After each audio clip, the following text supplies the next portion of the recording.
السلام علیکم۔ آج کے اس خاص جائزے میں ہم ایک نہایت ہی خوبصورت، روح پرور اور عظیم موضوع پر بات کرنے والے ہیں۔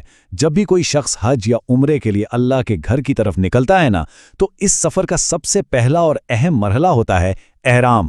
تو چلیں بغیر کسی تاخیر کے سیدھا اس موضوع کی گہرائی میں چلتے ہیں اور سمجھتے ہیں کہ یہ مقدس سفر کس طرح ہماری پوری زندگی کو بدلنے کی طاقت رکھتا ہے۔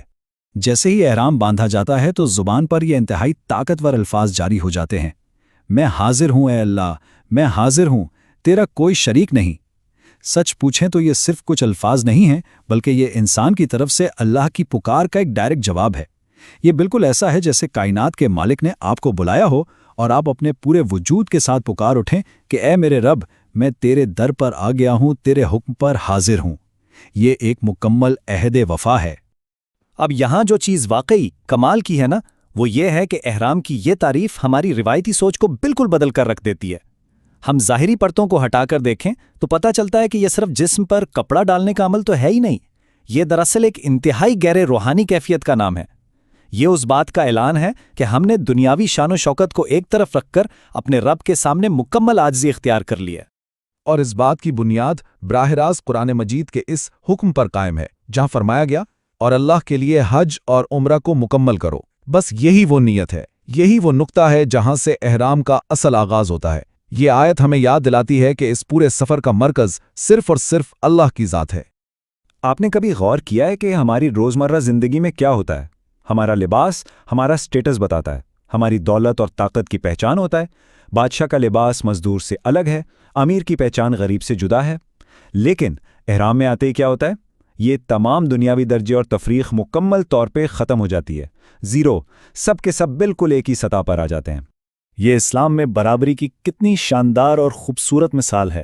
ذرا سوچئے، کوئی عرب ہے یا عجم، کوئی کالا ہے یا گورا، احرام سب فرق مٹا دیتا ہے۔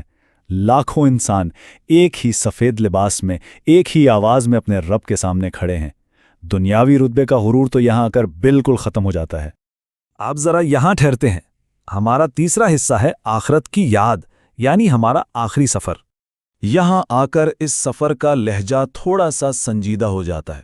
جب ہم یہ دو سفید انسلی چادریں پہنتے ہیں تو کیا ہمیں فوراً اپنا آخری سفر یاد نہیں آتا؟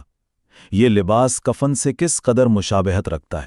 یہ دراصل ایک خاموش لیکن انتہائی طاقتور پیغام ہے کہ ایک دن بالکل اسی طرح دنیا کا ہر لباس اتار کر انہی سفید چادروں میں لپیٹ کر ہمیں اللہ کے سامنے پیش ہونا ہے۔ اسی لیے تو ہمارے بزرگوں نے کیا خوبصورت بات کہی ہے کہ احرام دراصل موت کی یاد کو تازہ کر دیتا ہے۔ یہ صرف ایک جسمانی لباس نہیں ہے، بلکہ یہ ہمارے ذہن کو، ہماری نفسیات کو آخرت کے لیے تیار کرنے کا ایک زبردست ذریعہ ہے۔ یہ ہمیں بتاتا ہے کہ یہ دنیا تو بس عارضی ہے، اصل منزل تو کچھ اور ہے۔ اور اسی سے جڑتا ہے ہمارا چوتھا پہلو، نفس کی تربیت، کردار اور نیت کا تزکیہ۔ اب موت کی یاد کا مطلب یہ بالکل نہیں کہ ہم دنیا سے کٹ جائیں، بلکہ یہ تو ہمارے کردار کو سنوارنے کی پریکٹس ہے۔ عام حالات میں دیکھیں، خوشبو لگانا، بال تراشنا یا ناخن کاٹنا، یہ سب تو بالکل جائز چیزیں ہیں نا، لیکن حالت احرام میں یہ سب منع ہو جاتا ہے۔ کیوں؟ اس لیے تاکہ ہم یہ سیکھ سکیں کہ بندگی اصل میں ہے کیا۔ جب اللہ کا حکم آ جائے تو اپنی مرضی، اپنی پسند کو کیسے قربان کیا جاتا ہے، کیونکہ اسلام صرف ظاہری عبادات کا نام تو ہے ہی نہیں۔ قرآن مجید کی یہ آیت بالکل واضح کر دیتی ہے کہ احرام کے دوران ہمیں صرف جسمانی پابندیوں کا خیال نہیں رکھنا، بلکہ اپنے اخلاق کو بھی ٹاپ لیول پہ رکھنا ہے۔ کوئی بے حیائی نہیں، کوئی گناہ نہیں، اور کسی بھی قسم کا جھگڑا بالکل برداشت نہیں کیا جائے گا۔ یہ کردار کی مکمل پاکیزگی ہے۔ تو دراصل یہ پابندیاں ایک سٹیپ بائی سٹیپ ٹریننگ کا حصہ ہیں۔ پہلا قدم یہ ہے کہ ہم اپنی دلی خواہشات کو اللہ کی مرضی کے آگے جھکا دیں۔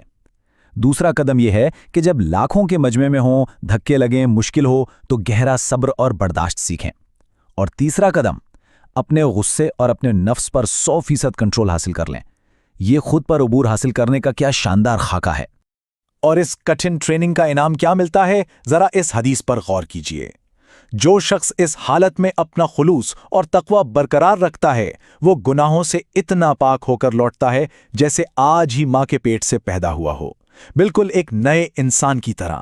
یہ ہے احرام اور حج کی وہ عظیم طاقت جو انسان کی پوری زندگی کو دھو کر صاف کر دیتی ہے۔